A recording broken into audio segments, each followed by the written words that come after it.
everybody. Welcome Wednesday Night Madness here at Glen Mills, Buffalo Wild Wings. They're doing a little renovation, so don't mind the white spots on the walls. How about a big hand for our guest, Dave Raymond? How about a big hand for the original friend of the Philly Fanatic? How about a big hand for John and I? Yeah, all right. All right, welcome everybody. It's our Wednesday night edition here at Buffalo Wild Wings. Real quick, they're shutting it down tomorrow, so they're doing a whole lot of renovations. They open back up for the Eagles game on September 6th. So if you have any plans, you might want to be here September 6th. Just saying. Yeah, just saying. But anyway, again, we're this fan's view. He's Dave Raymond. He's the original Philly Fanatic. And you guys all came out to see him. Yep. Right? I'm not sure about that, but I'll tell everybody they all came out to see me. Right, Mike Schmidt? Right, Amy? Right? Oh, yeah. Sean, you got Tubby questions. Oh, that's good. I love Tubby questions. He's got Tubby questions. Absolutely. We'll weave that into the Tommy and the Server story. Yeah. Because Tubby's part of that too. The anniversary today. Yeah. Yes, it was. I feel like you guys all are on top. You know what I mean? Like right here. Yep. All right. Again, welcome Wednesday night. Go see Sue if you haven't already seen her to get your free raffle tickets. We got some great items. Again, we give them away around 8 o'clock. There's some great Fanatic stuff over there. The original Fanatic stuff. Oh, yeah. So Dave and I go back a few years. Yes, we do. The pride of Havertown here. That's, one of the best, by the way, one of the best collectible stores in this industry. There's a lot of folks out there that are doing it, but he does it. Not only does he do it well, but he does it with integrity and great events there. I mean, I've driven by his place on the way to go somewhere else and see the line all the way out the door and recognize, wow, somebody more important than me showed up on that day. But it's a wonderful place. You haven't gone there. And if you are into this business like our buddy Matt Strom is, it's a wonderful place to experience that type of love and affection for collectors. Absolutely. Thank you. You're welcome. I'll buy you a beer at 8 o'clock. I'm already one beer in. You can take advantage of me, Carl. Slow down. All right. I don't know. Where do we start? This guy's been around for a while and has done a magnificent job in Philly's history. I'm sure you all have a ton of questions. Johnny, where do we want to start? Well, you kind of started it off already. Today's the anniversary of Tommy Lasorda and you guys having a little bit of a fight. That's correct. How that start? I mean, how did the friendship or hatred start? Well, it was definitely a friendship. In 1979, Major League Baseball, and they still do it today, had a tour of Japan for 6 weeks. And they had an all-star team from the National League and an all-star team from the American League. And those teams would play in what European football fans would call friendlies throughout Japan. And Japan was an enormous American baseball fans. And Tommy Lasorda was like a god to them, and he happened to be the manager of the National League All-Star team. And Chuck Tanner was the bench coach. And Chuck was a big University of Delaware fan because his Youngstown State team got whacked for a national championship team, one of my dad's three. So we had a good relationship with that. And I went there as a young kid, and when I got there, I was thinking, well, I want everybody to know the Fanatic was here. So I started signing all the baseballs. Unfortunately, unbeknownst to me, I was signing in the sweet spot where the manager is supposed to sign. So Tommy and Chuck get together, they find out I'm doing this. And I would also arrive at the locker room in these stadiums early to get ready. Well, they got there even earlier and hid in the manager's room. And as I start to sign the balls that are stacked up there, Tommy comes busting out of the manager's room. Now I'm 21 years old. He runs up to nose with spittle flying, expletives deleted, screaming at me, telling me, "What are you doing? You can't sign there." And so Chuck then comes out, about a minute worth of this abuse. And Chuck Tanner comes out of the locker room and he's laughing. Tommy starts to laugh. And he said, "Look, I get it. This is great. Let's make sure everybody knows the Fanatics here, but you can't sign in the sweet spot where I signed." And then what he did was he made me sign every single baseball for the rest of those 6 weeks. Like I'd be done sweating, ready to get to the hotel. And he'd go, "Oh, no, Dave. There are 22 dozen baseballs you have to sign." So I'd be there for 2.5 hours. And that was how the relationship started. And because of Chuck Tanner and his understanding of my dad's legacy and Tommy being from Norristown, every time I would see Tommy socially, he'd say, "Hey, how's your dad doing?" And that really meant something to me. And what he used to say was, I really love you, Dave. And actually, after the event, he said it. "I love Dave. I hate the Fanatic. The Fanatic's violent." Meanwhile, he's the one that beat up a Muppet in front of 28,000 fans. So during that time in Japan and the reverence that the Japanese fans had for him and Major League Baseball, he loved the fact that I would go out, make fun of him behind his back, and the fans would suck in air like, "Oh my God," it's like you were doing something to the Pope. And then he would turn around and he'd smack me and I'd fall over and the fans would go crazy. So he realized that this was fun for him personally to do. Right. And then when they came into Philadelphia after those, for many years later, he'd show up and he would always act like he was angry at the Fanatic. He never called me Fanatic. He yelled my name, Dave, and said, "I'm going to kick your bleepity bleepity bleepity bleep." And then all of his players would laugh and they would have a good time. And I think he actually felt like this was one way to reach his players, because as a manager, a coach, right, you're trying to reach your players differently. As Major League players, you got to do a different something. You got to surprise them, and they loved it. And then Steve Sachs used to get me his jersey, unbeknownst to Tommy. How many people are fans with The Shining of Jack Nicholson? See The Shining? Well, in that scene where he breaks through the door with an axe, and he puts his face through the door and says, "Here's Johnny." Well, that's what Steve Sachs used to do through the crack of my door where I dressed. He'd stick his face in, he'd shove the jersey at me, and he goes, "If you ever tell the old man I got you this jersey, I'm going to kill you." So it wasn't until just a few years ago I started telling people it was Steve. And then that gave me the opportunity to do the dummy and to do all kinds of routines. And this, in '88, they weren't doing well in the standings. He was in a weight loss regimen with Oral Hershiser, sponsored by Slim Fast. And that happened virally. They weren't planning on that. And so he came in 2 weeks, no pasta. His team was doing bad. And then there's the Fanatic that gets his jersey. And he didn't have any other jersey on the road when he came to Philly. I went and bought one, had it done, came out, and Tommy was okay with it until he wasn't. And he went out and created the greatest viral video I could have ever hoped to have caught before there was such a thing. It's well over 2 million views now. And the last part of the story for me is I do a lot of public speaking. I get done with a message about positivity and leveraging fun to be happier. And we have we'll have a Q&A, and I could have stood up there and told everybody I'm going to teach everybody how to cure all cancers in the world. All you have to do is ask me the first question, and they go to the Q&A and say, "Was Tommy Lasorda really mad at you?" So we call that the Lasorda factor, and I'm so fond of what Tommy did for the Fanatics legacy. And I think baseball misses Tommy Lasorda, Earl Weaver, the managers, the interactions with the umpires. It's been, analytics has kind of sucked that out of baseball.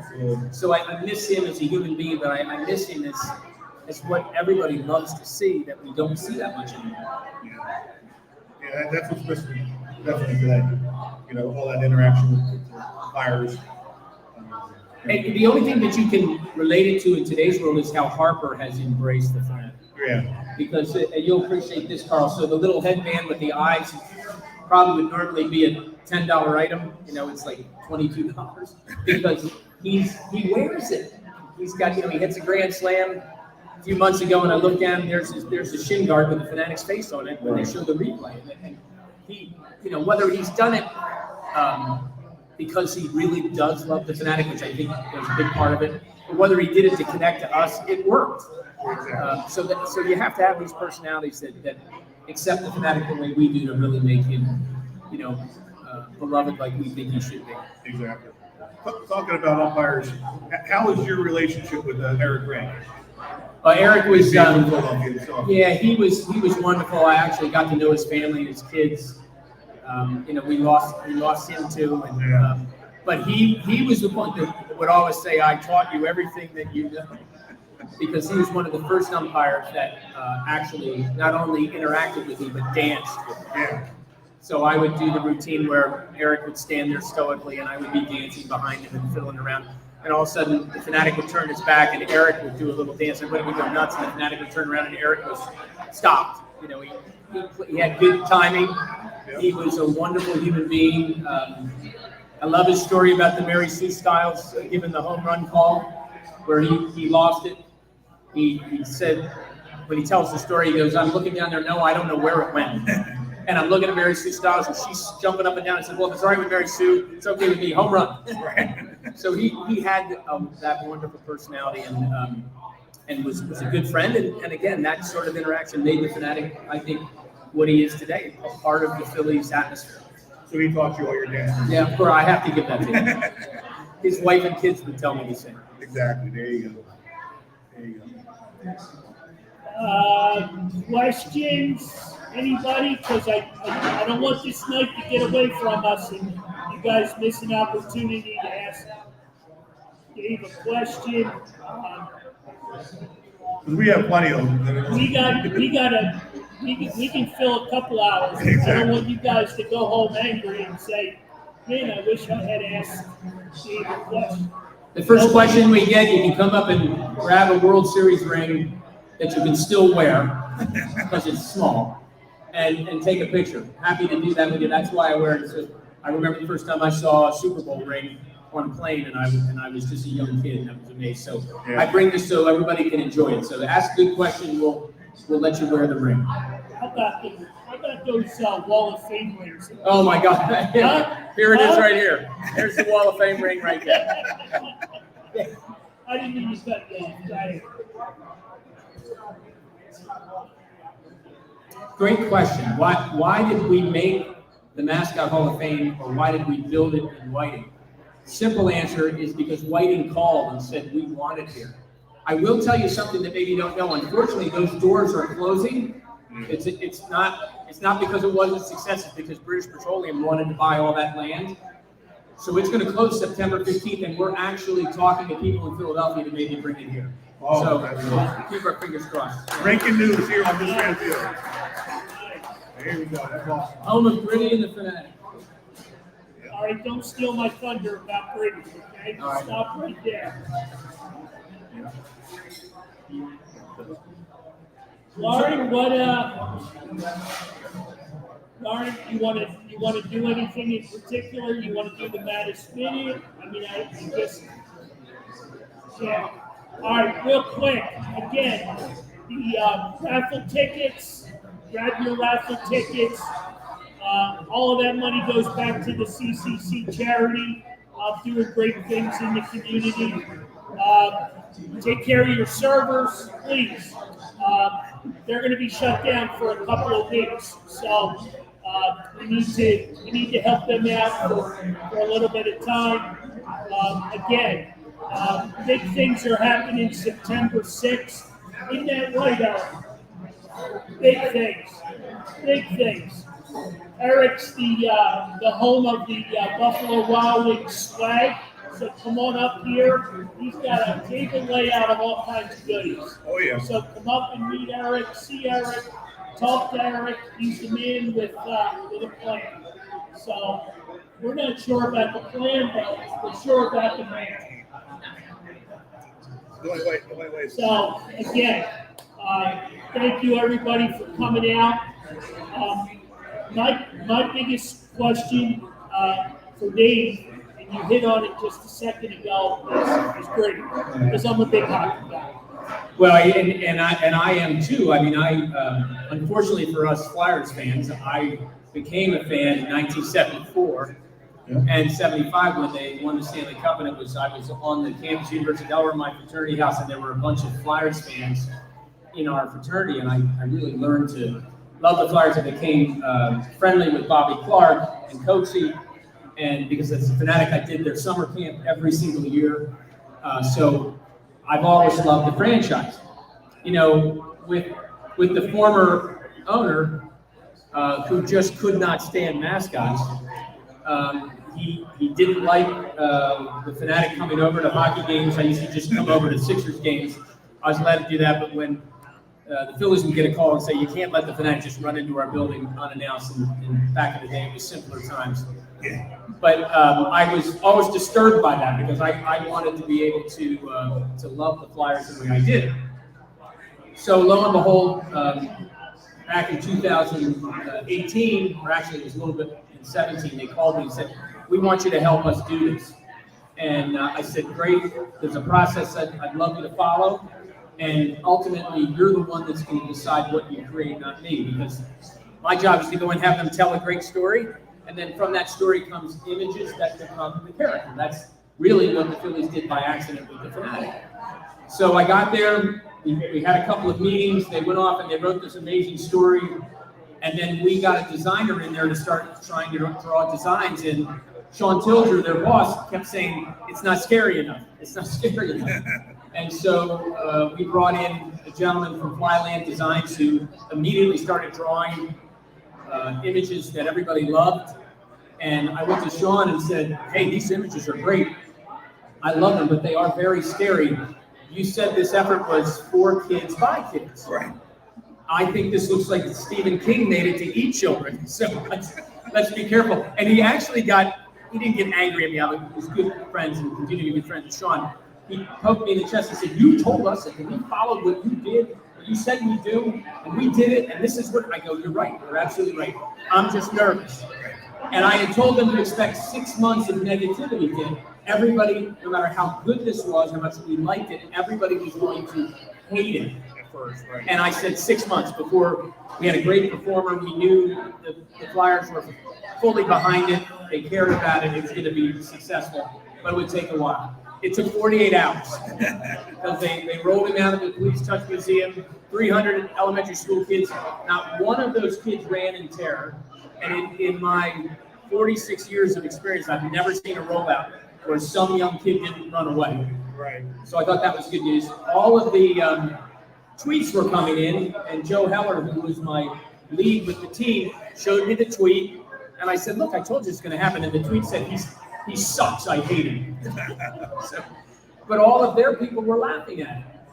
And Sean came over and looked at it and said, well, don't share that because that's not very creative. So one of the ones that they did share in the early going was a Instagram post that showed a picture of Yukon Cornelius, and underneath Yukon Cornelius was the abominable snowman. And then on the other side of the Instagram post was a slash that said, use condoms. Saying that Gritty was the love child of Yukon Cornelius and the abominable snowman. So they shared that with no fear, and everybody got excited about the fact that they were taking the slings and arrows. But then when the Pittsburgh Penguin, in his tweet, had a dismissive tweet, okay, LOL. And Gritty responded, sleep with one eye open tonight, bird. And that was it. He went from 0 followers to almost 200,000 followers on Instagram and Twitter at the time.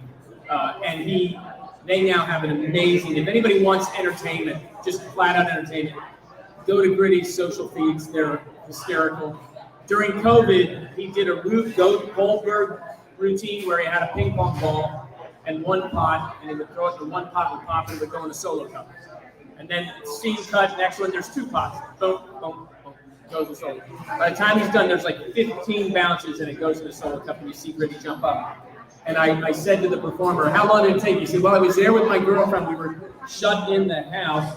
He's now married to her. Good end of the story. And he said it took us about 4 hours. So my exuberance as Gritty was real. Like we're finally done with this. But it's so entertaining. And I think Gritty, like the Fanatic, has captured more than just hockey fans.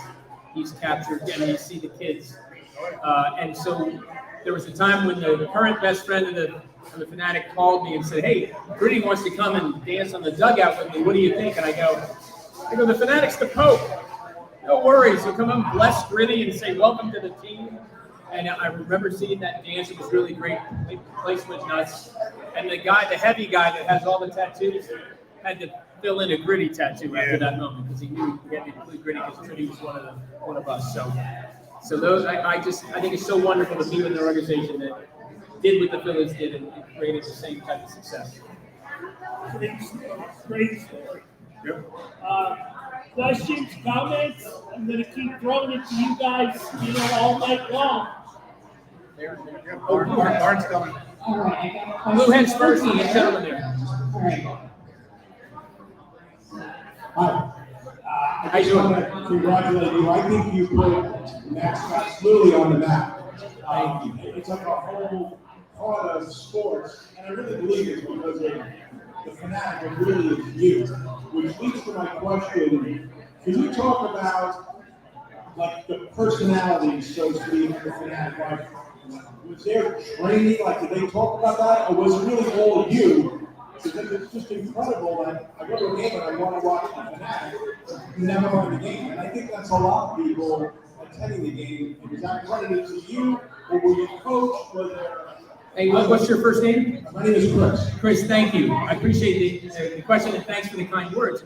No, there was no training, and I was blessed at the Phillies with enlightened leadership. Bill Giles, Dave Montgomery, Richard Dietz, Tom Hudson, Frank Sullivan, just wonderful folks that I got to know as friends, and they were, my dad's age. So there was that maturing of realizing that what they were doing with me when we started was a collaboration which blew my mind. So Bill Giles, when I did not try the costume on until the very day it was delivered because it was delayed in its construction. So April 25th, 1978, I get to the ballpark, I try it on, it fits great. The gates weren't open yet, some of the players were laughing, and so I go up to Bill's office and go, "Mr. Giles, what do you want me to do? I mean, the costume looks great, but you haven't told me what," and he said, "I want you to go enjoy yourself and have fun. If you're not having fun, it won't work." So I'm a college student, I'm a professional idiot. I go running out of his office, like Bluto out of the Delta House. And he goes, "G-rated fun, David, G-rated fun." So and here I have a guy who is just a brilliant man, enlightened leader that lets a 21-year-old to go out and tell him to have fun. Now, I don't want to betray his trust. So I'm going and doing all these things, and he would call me on the phone down in the ground crew room behind the big plexiglass door at the vet. And he would say, "Hey, why don't you run out with the ground crew when they go change the bases?" I go, "Okay." So I ran out, went to first base, and one of the ground crew tripped over my foot and fell down. And people jumped up like Johnny Carson, pardon the description of my age, like Johnny Carson just walked up, and I go, "Okay, well, we got to do that more." The first time in the costume when I got down by the picnic area, remember the picnic area? Probably the most expensive seats in the ballpark now. And I'm running around, jumping up and down, and I realized, oh my gosh, I can't walk all the way back up there. I need a break. I was in the costume for 15 minutes. So the inning ended, I jumped over the fence because I'm going to run out by the big plexiglass door because I knew I could take a break more quickly there. I ran by the umpire. I waved to the umpire. I can't remember who he was. He just waved at me like that. Everybody went crazy. He said, "Oh, I gotta fool around the umpires." And it just was trial and error. And when I figured that there was something that would be funny and I didn't get a response, I go, "Okay, that's not going to work." And there was no bar. They didn't tell anybody they were sending you their new mascot. They didn't say anything. The rumor I heard was that they were saying something special was going to happen to season ticket holders. And those people, for some reason, thought Frank Sinatra was singing the national anthem. So they were disappointed. The rest of us didn't know. And here comes this giant green Muppet. And that was the beauty of it, was the enlightened leadership to say, enjoy yourself, which is at the core of all that I speak about in my keynote, is that we don't value fun the way we should because it can help us no matter what's life throwing our way. So I learned all that from that leadership, and the Fanatic became great because they cared for him. Even to this day, the Fanatic never does 2 appearances because he can't, right? He's alive. If he's at 2 o'clock in Havertown, he might be up in Scranton, but it's not until 3 o'clock, when he's done in Havertown. He's leaving a lot of revenue on the table in the early going because they were treating the Fanatic truthfully because he's alive. That's right. That's right. Easy. Cheers. Here we go. Hey, salute. Let's salute the Fanatic. There you go. All right. Here. There you go. I also have to, this is going to be very embarrassing, but I have to give a shout out to the greatest woman on the face of the planet, my wife Sandy, who's right here, South Jersey girl, a real one, not above Lakewood. She was went to Triton High School, and she for many years held the shot put championship of Triton High School. Now look at her; she does not look like a shot putter, but she did that. And Hey, Dave, what did you do wrong? You mean as a Fanatic? Virtually everything, but with her, I didn't. I told you early going, I knew that Sandy and I were going to fall in love and get married and have 3 beautiful children. When I asked her where she wanted to go on the first date, all the guys will appreciate this. She said, "Let's just go get a pizza and a cold beer." There you go. There you go. Yeah, there she's right there, drinking a cold beer, I might add. There you go. Well done, Sandy. Yeah. Thanks for putting up with me. All right, we hit the 7 o'clock hour. Do we want to do the batter spinning? Lauren, getting ready. Here we go. Did you go over the batter spinning? Is it Fran approved? That's a good question. I don't know if it's Fran approved. Is it Fran approved? Oh, You just say yes. All right, so the baddest minute is, now 9 questions, not about a minute. We want the first thing that comes to your mind. It might be like one word or a story. It's a story. Have you heard me up here? Yeah. We're going to be here till next Tuesday. All right. The first one. Did you ever get any angry emails and phone calls from other inhabitants of the Galapagos Islands asking why you didn't pick them too? Well, he wasn't accepted in the Galapagos Islands because he was a Darwin experiment going bad. So he wasn't accepted. They kicked him out. So the Fanatic would just say, "Well, you could have come with me, but you made me leave." There you go. Were there ever any Phillies players or managers who really disliked the Fanatic's routine and basic existence? Well, we went over Tommy, so he might fit in that category. Barry Bonds didn't like the Fanatic. I guess that makes sense. Albert Bell did not like the Fanatic. That makes sense. All the people who were mean and nasty and horrific didn't like the Fanatic. I'm just kidding. In the early years of the Fanatic, did you ever speak with Ted Giannalis about style, technique, and other mascot banter? Yes, Ted Giannalis is really responsible for, I believe, and Chris was kind enough to give me credit, but without Ted Giannalis, I don't think the Phillies would have ever created the Fanatic. I did get to know him, and we didn't hit it off very well socially, but I had great respect for him, and he did come to town because Bill Giles wanted to have him to come and perform, and when he really assaulted Mary Sue Styles down the left field line, Bill Giles stopped him and kicked him out and said, "You're out," because Bill was G-rated fund approved. But yeah, I've had a long relationship with Ted. He is in the Mascot Hall of Fame as the San Diego Chicken, so he deserves it.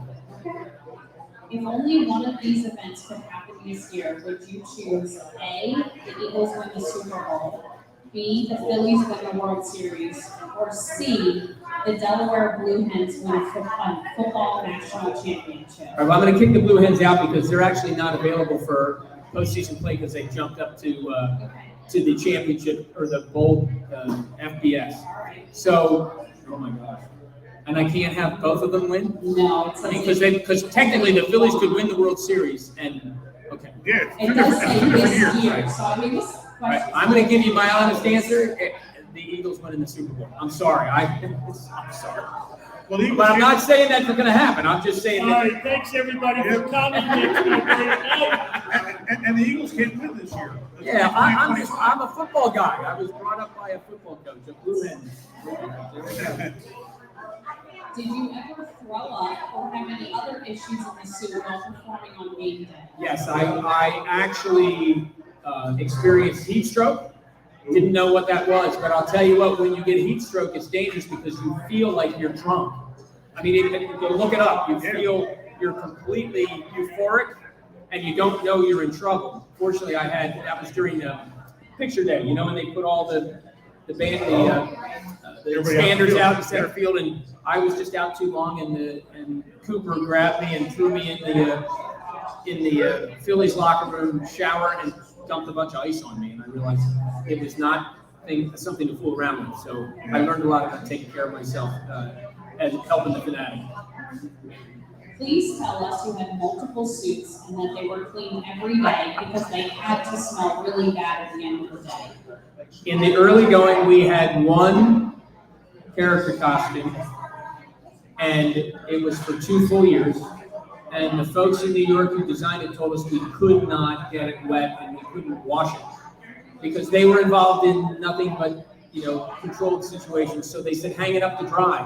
And I go, it never dries. I'm wearing it all the time. And the culmination of the 1980 parade was when I got there and Mr. Giles said, you're going to be up here with the players' family and the players. I said, Mr. Giles, no, I'm not, because they're going to lose it. It smells so bad.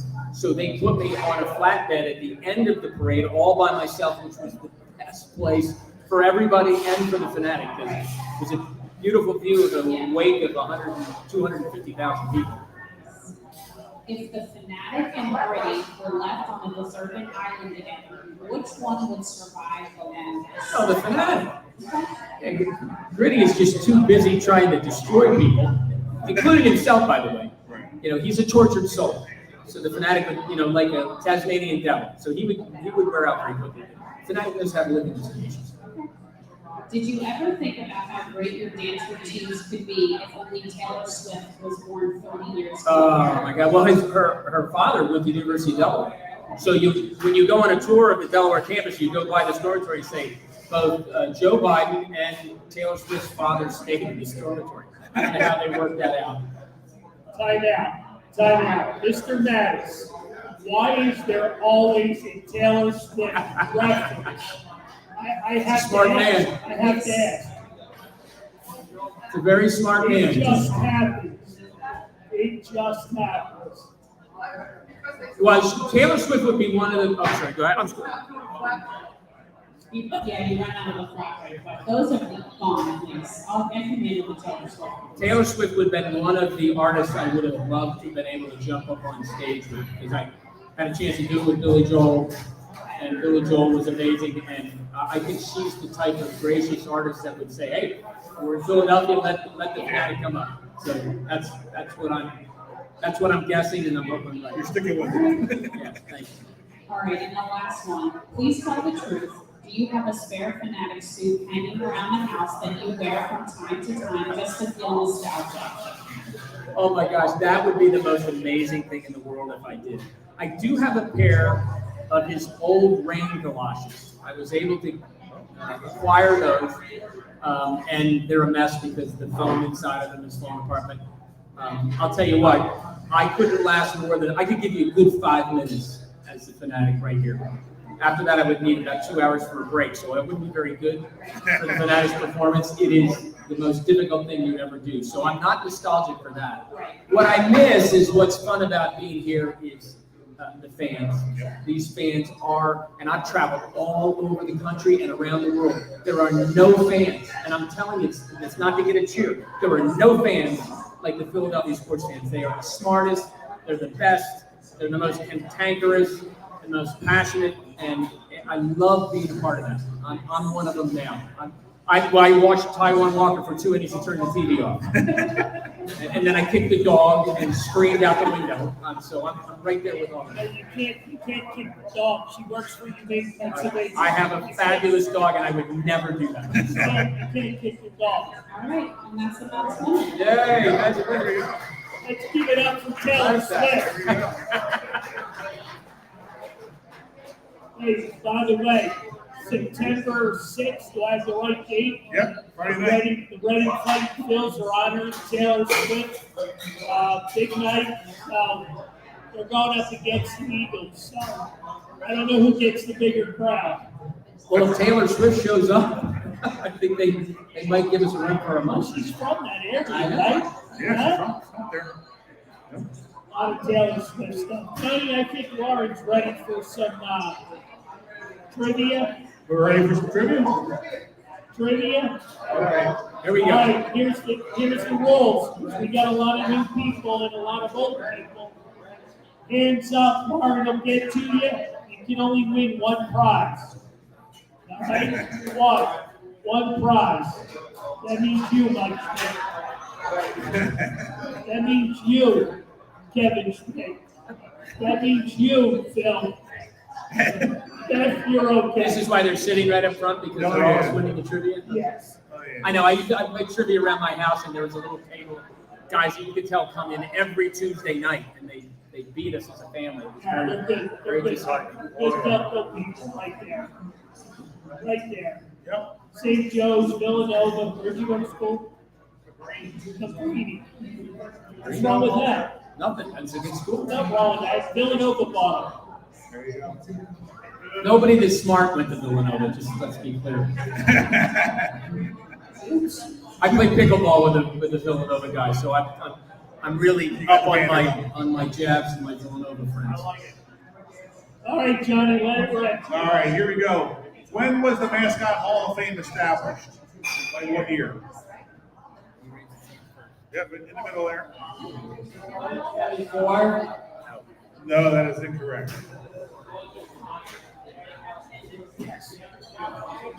2005. 2005 is correct. All right, we got him. That's a we real got him out of the Oh, way. yeah. All right, no more for him. Shut him down. All right, during the 2005 induction class, of course, the Fanatic was one of them. The Chicken from San Diego was the second one. Who was the third mascot inducted that year? Come on, Steve Scalish. I know you got that in your brain. Come on. Come on. Go Go for it. ahead. No. He was still an ex-Patriot. We Still got a hand in the back there. What we got? Mr. Met is not correct. He's not a Hall of Famer. No Mets are Hall of Famers. I'm giving a clue right now. Come on now. Go for it. Phoenix Suns Gorilla. There you go. Sun Gorilla. All right, that's it. Now shut. This whole table's done. Yeah. Oh, poor Phil. Poor Phil, he doesn't get a shot We'll now. keep Phil alive. Yeah. All right, we'll keep. All right.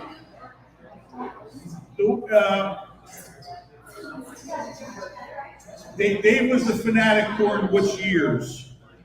Oh, look at all them marks. 1978 To 1978 to when? to when? 1978.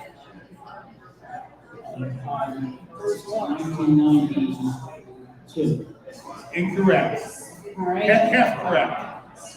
I'm going to defer to you guys on who was next. We got it right I'll up give here. it to Jim Wright. Okay.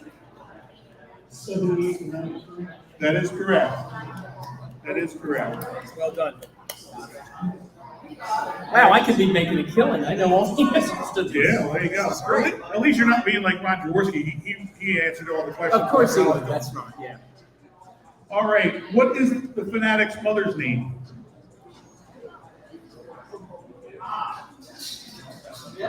Yeah. Now, Nope, I have a hand back here. Phoebe's correct. you can lodge it. You can lodge it out on Route 1. I told you the ground rules. You need to be friendly with Lauren and get the mic. Hey, security. Security. Security. I'm feeling threatened. All right.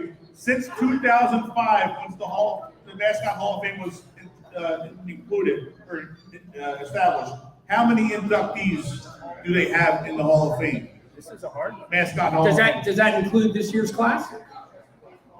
No. Let me see what the number is. Yeah, it does. Oh, It does include this year's class. This year's. There you go. It does or does It not? does. It does. It does. It does. So this is just a random shot. 12 is incorrect. Okay. 33? 33 is correct. Oh, there's a smart man. How about that? He Googled He it. may have. That was too quick. He's easy. I don't think he Googled it. He may have done it earlier today. Is he a former mascot? He looks a little bit like Jason Kelsey. I don't think we should upset him. All right, we'll see how well he did Google it. How many college mascots were there? That's the next one, just for you. No, 11. 11 mascots from college. All right. Hey, John, do you feel intimidated? Not at all. Because he hasn't taken his eyes off him since he got screwed. It's all right. I can handle it. Wow. My money's on him. I have one last trivia question I can ask. Okay. Who were 3 of the quarterbacks from the University of Delaware that played in the NFL? Sean? Ah, wonderful. Well There you done. go. And there was another, Jeff Tomlow played as well, but those were the 3 that everybody gets. All right, we'll see how well everybody was paying attention. Random prize for a random question. All right. There you Good go. job. Well, he had a blue thing shirt on. I know. I see that. I see that. What was the date of the Fanatics debut? April 14, 1978. Yeah, you're wrong. What? You're wrong. Was that close? Not even close. I actually mentioned it. Close. I know. I actually mentioned it. That's why I said we're talking about Sandy, answer this one quick. We'll get a free picture. April 24. Oh, you're incorrect as well. Come on, pay attention to the show. Very close. April 25th. That is correct. What year? 1978. And I absolutely love the Fanatic batting practice hats. I see we have a couple. Yes. They're the best hats ever made. Love them. Love He them. even mentioned it during the show, so you got to be mad at yourself. I was late. That's your fault. So you talked about it a little earlier with Bryce Harper and the Fanatic. How much of that do you think is actually him? Because I mean, he's done a lot of creative stuff this year, right? Yeah. His birthday, he had a glove delivered to him. I mean, he's done some really great stuff. How much of that do you really think is Bryce? Well, let's put the suspect hat on first. When he was introduced, after signing a $330 million contract, which at the time, was a very short period of time, made him the highest paid baseball player, he showed up and had a gift for the Fanatic, welcomed him, hugged him. There's some great photographs from that. But you know, he's a father of young kids. Yeah. So if it was something that he did manipulative, he now is going to see the real value. When his kids don't care about him, they say, "Can you bring the Fanatic to my birthday party, Daddy?" And he does it, and suddenly he's a giant hero. Like when you go, "Well, have you been paying attention to what I did with my life?" No, Nope, you're not a hero until you bring the Fanatic for the birthday party.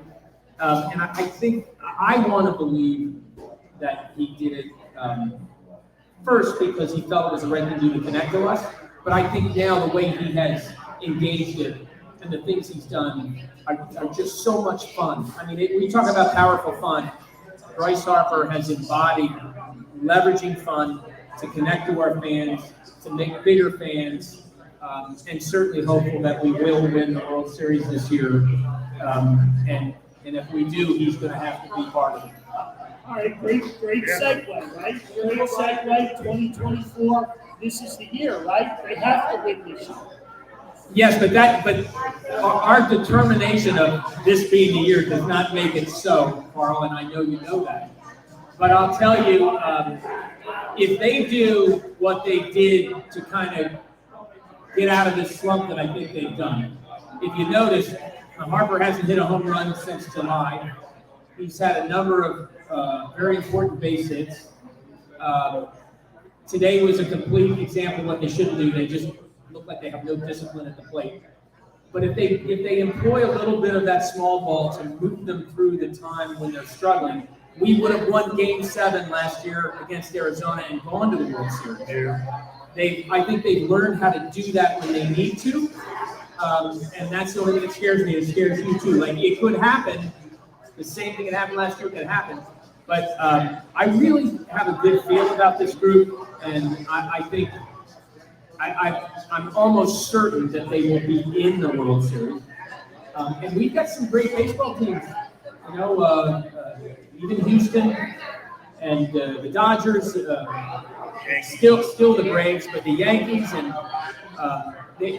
there's a lot of really good teams. Arizona, so it's going to be a real fun climb to the World Series, and I just think our Phils will be there, and then they got a shot at it. Exactly. All right, I saved the best for last because 2 weeks ago we had Ed Wade as our guest. He talked about you. He brought you up as an intern. You two guys interned together. 1976. We gotta hear the story. Well, I got to know Eddie because we were interns together, and of course I was working in the promotions office, and Eddie was working. I believe he wasn't in the minor league baseball side yet. I think he was working with Larry Shank's office, and I saw that he was out there shagging fly balls before the gates opened. And he said, "Hey, you come.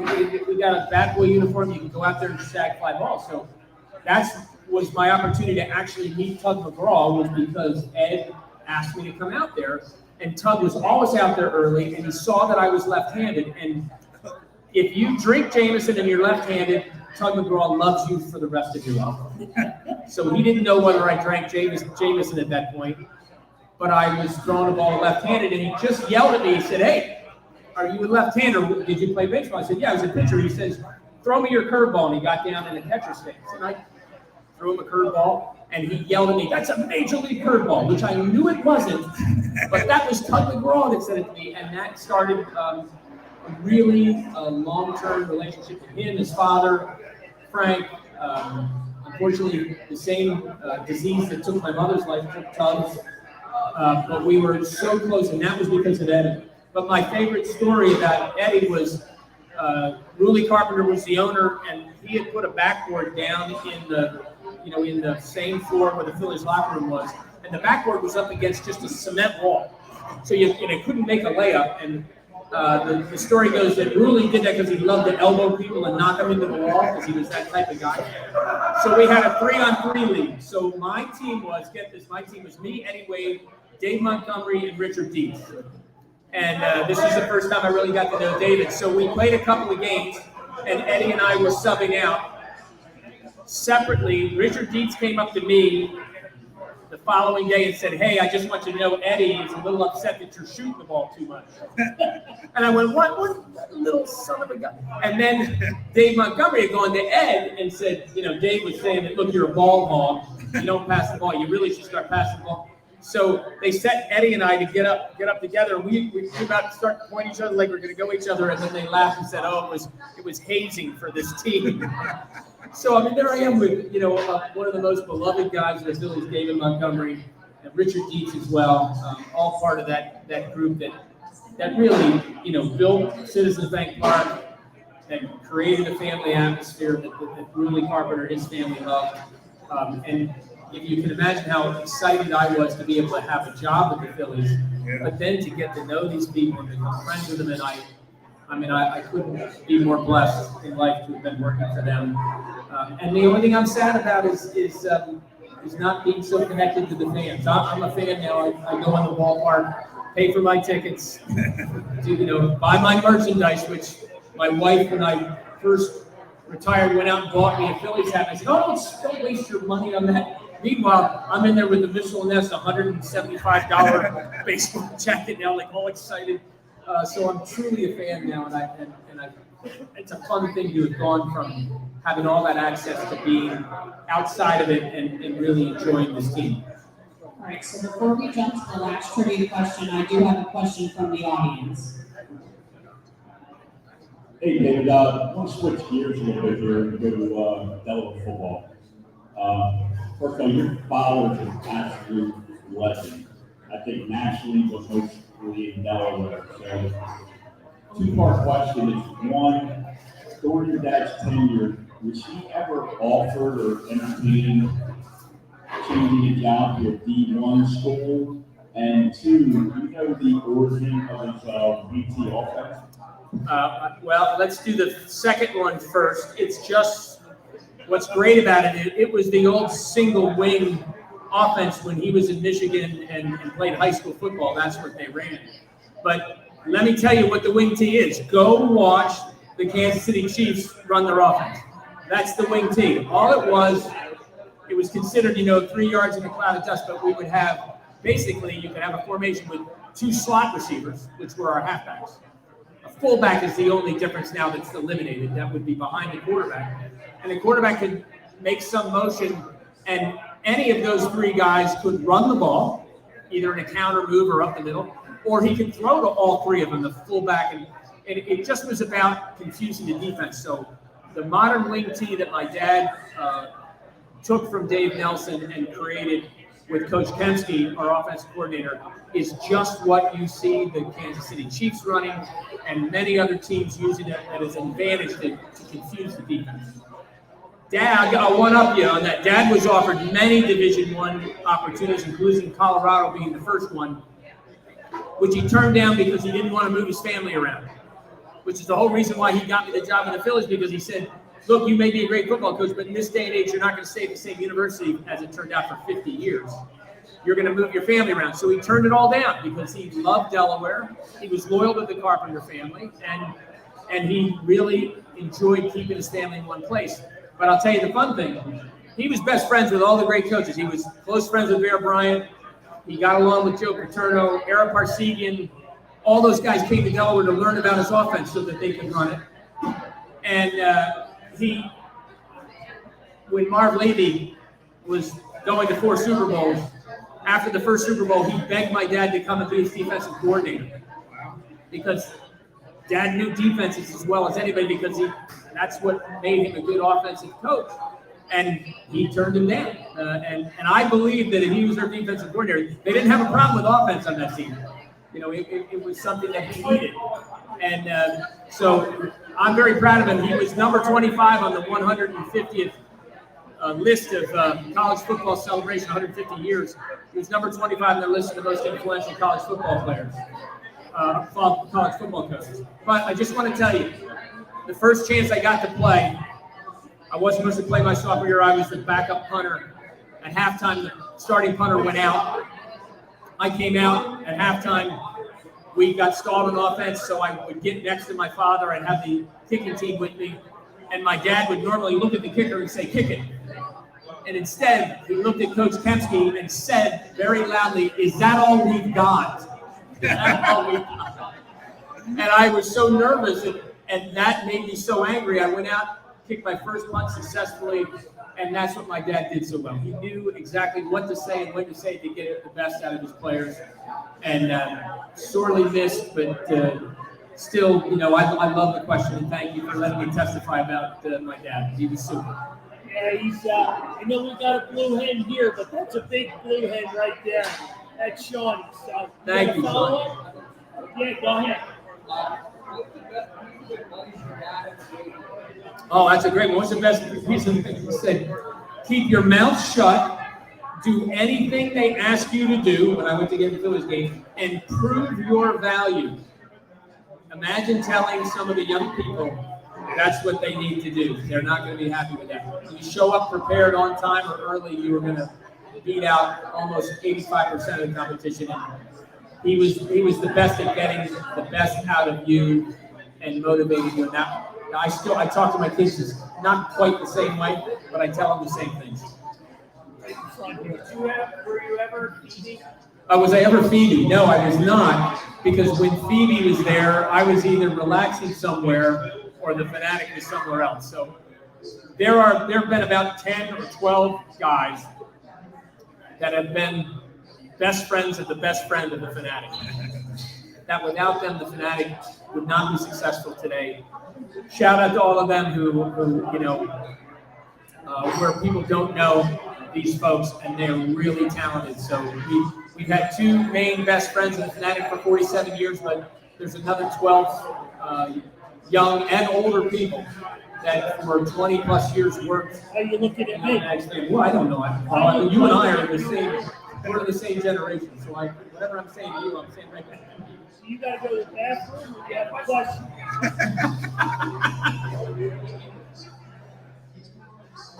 I have a hard-hitting question. We all see Phoebe.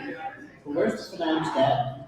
Yeah, that's a great question, and probably something that was explored for a long time, and I really don't have a good answer for that question. It seems obvious now, right? They had the very first "This Is Your Life" Philly Fanatic when the first time everybody saw Phoebe, because they brought her from the Galapagos Islands. So, well, let's throw it. Let me throw you this curveball. He was a Darwin experiment that went bad. That's how he got created. So, I don't know. Maybe there wasn't. Maybe they spontaneously generate these fanatics. I don't know. We don't want to go too deeply into that, but I'm just saying. I'm trying my best to answer the question. All right, here's the deal. We got one prize left. Do you have a trivia that you can throw out there? This is an intelligent group. I know. They've been focused. Sandy, what was the question I said would be a great trivia question the other night? Now I've forgotten already. I had a good one. That was we'll make it the Phillies. Oh gosh. I didn't put you on the spot. You did. I'm sorry. Nothing is hitting me right now. Do you guys have one that you can think of? Johnny, you got something left? Well, I do. It was used up already, but as we showed earlier today, nobody pays attention to us when we're talking.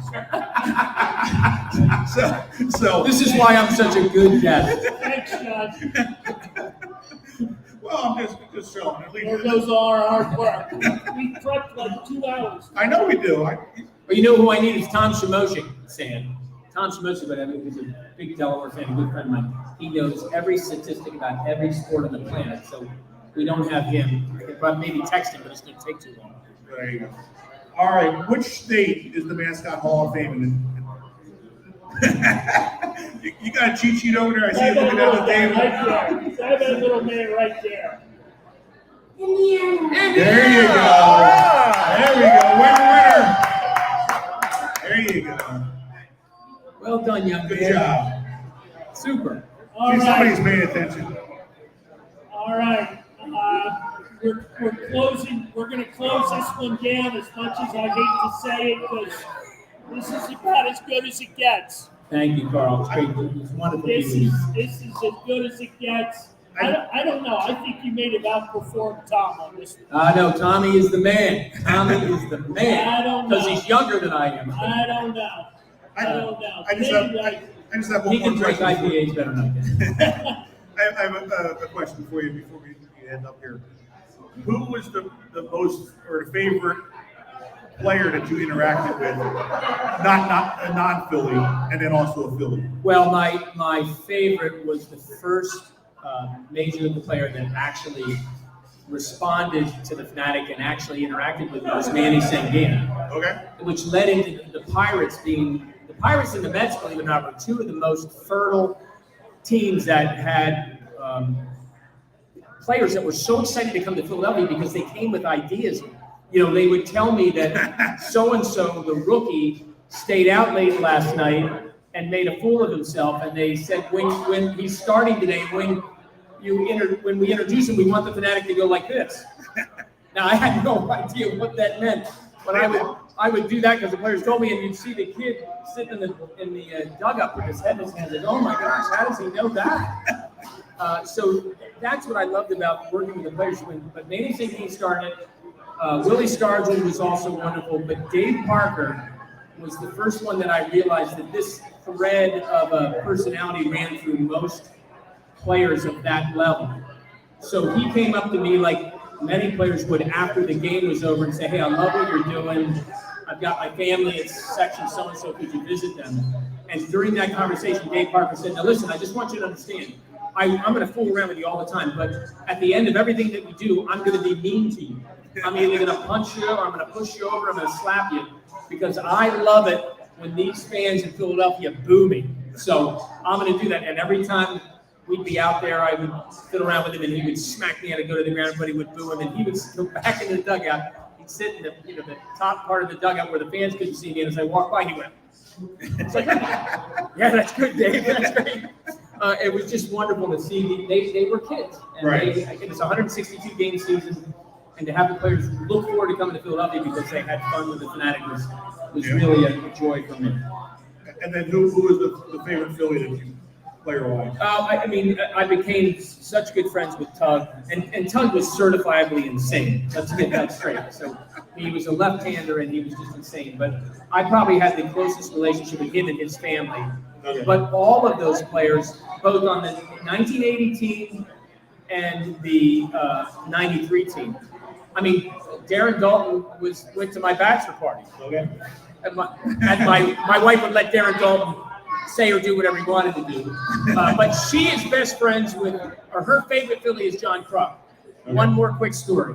1993, we're beating the Braves. It looks like we're going to move on.